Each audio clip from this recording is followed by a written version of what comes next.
প্রকৃত নিয়ন্ত্রণ রেখায় চীনের উৎপাত লেগেই থাকে, আর সেই বাড়বাড়ন্ত কমানোর জন্য নয়া কৌশল এঁটেছে ভারত। সেখানে সর্বক্ষণ চীনের গতিবিধিও এবার নজর রাখবে অদৃশ্য চোখ, আর তার জন্যই প্রচুর ড্রোন অর্ডার দিয়েছে ভারত।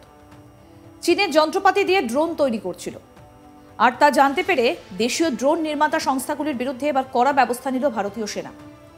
230 কোটি টাকার চুক্তি বাতিল করা হয়েছে। জানা গিয়েছে পূর্ব লাদাখে চীনের বাড়বাড়ন্ত বাড়ছে, আর তাই সেখানে বাড়তি নজরদারির জন্যই নতুন করে 400টি ড্রোন কেনার কথা ছিল ভারতীয় সেনার। কিন্তু যে খবর সামনে আসছে যে দেশীয় নির্মাতা সংস্থাগুলি সেনার জন্য যে ড্রোনগুলো তৈরি করছে তাতে চীনের যন্ত্রাংশ ব্যবহার করা হচ্ছে, যা দেশের সার্বভৌমত্বে বড় ঝুঁকি বলে মনে করে সেনা। এরপরই ওই নির্মাণকারী সংস্থাগুলির সঙ্গে চুক্তি বাতিল করার সিদ্ধান্ত নিয়েছে ভারতীয় সেনা। এবার আপনাদের বলবো এই অর্ডারে কি কি ছিল। সব মিলিয়ে মোট 400টি ড্রোন অর্ডার করা হয়েছিল। তার মধ্যে 200টি মাঝারি হাইটে ওড়া ড্রোন, 100টি বেশি ওজনের ড্রোন এবং 100টি হালকা ওজনের লজিস্টিক ড্রোন ছিল। 2024 সালের অগাস্টের দিকে কাশ্মীরের রাজৌরিতে নিয়ন্ত্রণ রেখা বরাবর মোতায়েন করা সেনাবাহিনীর একটা unit fixed wing vertical take off and landing ড্রোনের নিয়ন্ত্রণ হারিয়ে ফেলে, যা পরবর্তীতে পাকিস্তান অধিকৃত জম্মু ও কাশ্মীরে প্রবেশ করে।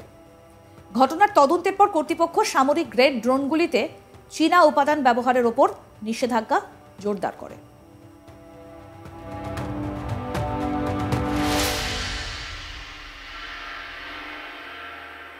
কিছুদিন আগেই পূর্ব লাদাখে প্রকৃত নিয়ন্ত্রণ রেখার কাছে মহড়া শুরু করেছিল চীন। এক সংবাদ মাধ্যমের প্রতিবেদনে দাবি করা হয় যে চীনা সেনাবাহিনীর শিনজিয়াং মিলিটারি কমান্ডের একটা রেজিমেন্টের নেতৃত্বে সামরিক মহড়া চলছে। তাতে চালকবিহীন যান, ড্রোন সহ নানা উন্নত প্রযুক্তি ব্যবহার করা হয়েছিল। পিপলস লিবারেশন আর্মি পিএল এর শিনজিয়াং মিলিটারি কমান্ডের তরফে মহড়া চলে। এলএসিতে যুদ্ধ বাঁধলে তাতে টিকে থাকার কৌশল আয়ত্ত করাই যে চীনের এই মহড়ার মূল উদ্দেশ্য, তা নিয়ে কোনো সন্দেহ নেই। তবে ভারতীয় সেনা সূত্রে খবর, তারাও শীতকালীন যুদ্ধ মহড়া পরিচালনা করেছে। সীমান্তে পরিকাঠামো উন্নত করা হয়েছে। চীনা আগ্রাসনের মোকাবিলায় উন্নত নজরদারি ব্যবস্থা কাজে লাগানো হচ্ছে। বদমাশ চীন গালওয়ান উপত্যকায় 2020 সালের জুন মাসে ভারতীয় সেনাবাহিনীর সঙ্গে সংঘর্ষের পর থেকে লাইন অফ অ্যাকচুয়াল কন্ট্রোল বরাবর তার বিশাল সামরিক বাহিনী মোতায়েন করে রেখেছে। আর এই বিষয়ে বিস্তারিত তথ্য প্রদান করা হচ্ছে। এক প্রতিবেদনে বলা হয়েছে যে নির্দিষ্ট কিছু অঞ্চলে চীনের সেনারা কিছুটা বাহিনী সরানোর পরও চীনের পিপলস লিবারেশন আর্মি তাদের অবস্থান এবং সৈন্য সংখ্যা কমায়নি। এর মানে ভারতীয় সীমান্তের কাছাকাছি চীন তার সামরিক শক্তি এবং অস্ত্রশস্ত্রের উপস্থিতি বজায় রেখেছে।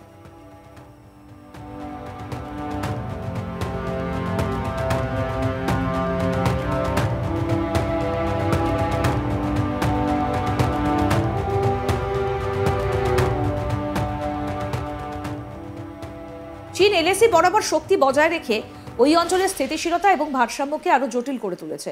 পেন্টাগনের রিপোর্টে এমনও বলা হয়েছে যে চীন তার সেনা উপস্থিতি এবং স্থাপনাগুলির আধুনিকীকরণে ব্যাপক বিনিয়োগ করেছে, যার ফলে তাদের উপস্থিতি শুধুমাত্র বৃদ্ধি পেয়েছে, তা কমেনি।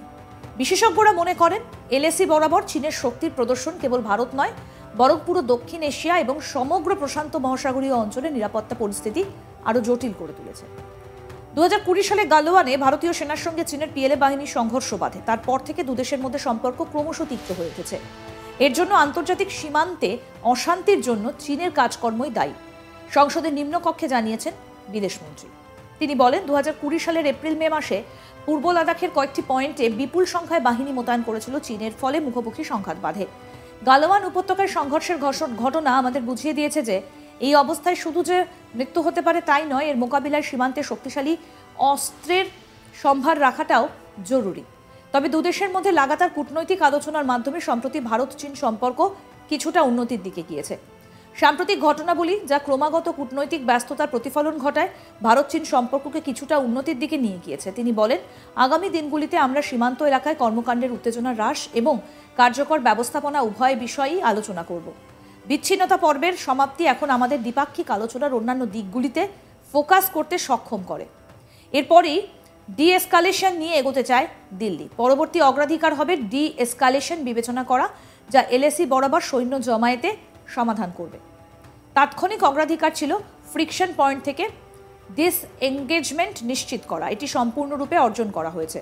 ভারতের লাদাখ সীমান্তে 2020 সালে চীনের সেনার আগ্রাসনের প্রেক্ষিতে ভারতীয় সেনার মোকাবিলা প্রসঙ্গে জয়শঙ্কর বলছেন, আমাদের ফোর্সের কৃতিত্ব যে তারা কোভিড সহ বহু ব্যবস্থাপনাগত চ্যালেঞ্জ সত্ত্বেও চীনের মোকাবিলা করেছে।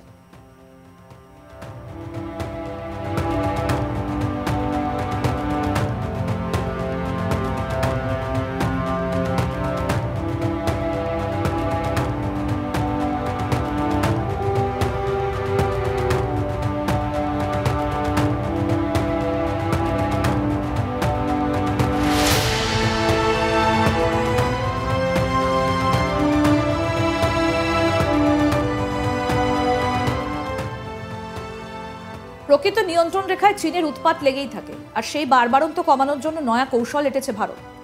সেখানে সর্বক্ষণ চীনের গতিবিধির ওপর এবার নজর রাখবে অদৃশ্য চোখ, আর এই কারণেই প্রচুর ড্রোনের অর্ডার দেওয়া হয়েছে ভারতের তরফ থেকে। চীনের যন্ত্রপাতি দিয়ে ড্রোন তৈরি করছিল, আর সেটা জানতে পেরে দেশীয় ড্রোন নির্মাতা সংস্থাগুলির বিরুদ্ধে এবার কড়া ব্যবস্থা নিল ভারতীয় সেনা। 230 কোটি টাকার চুক্তি বাতিল করা হয়েছে। জানা গিয়েছে পূর্ব লাদাখে চীনের বারবারন্ত বাড়ছে, আর তাই সেখানে বাড়তি নজরদারির জন্যই নতুন করে 400টি ড্রোন কেনার কথা ছিল ভারতীয় সেনার। কিন্তু খবর আসে যে দেশীয় নির্মাতা সংস্থাগুলি সেনার জন্য যে ড্রোনগুলো তৈরি করছে তাতে চীনের যন্ত্রাংশ ব্যবহার করা হচ্ছে, যা দেশের সার্বভৌমত্বে বড় ঝুঁকি বলে মনে করে সেনা।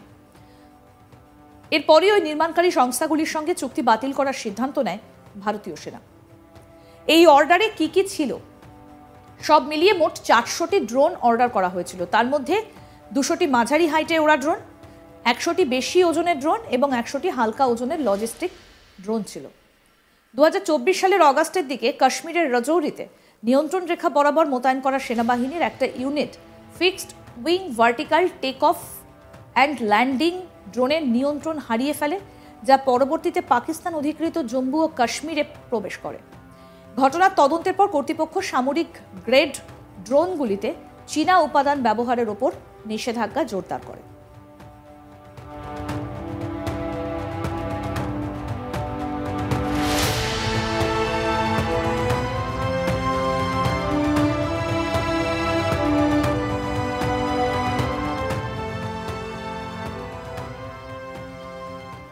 গত মাসে পূর্ব লাদাখে প্রকৃত নিয়ন্ত্রণ রেখার কাছে মহড়া শুরু করেছিল চীন।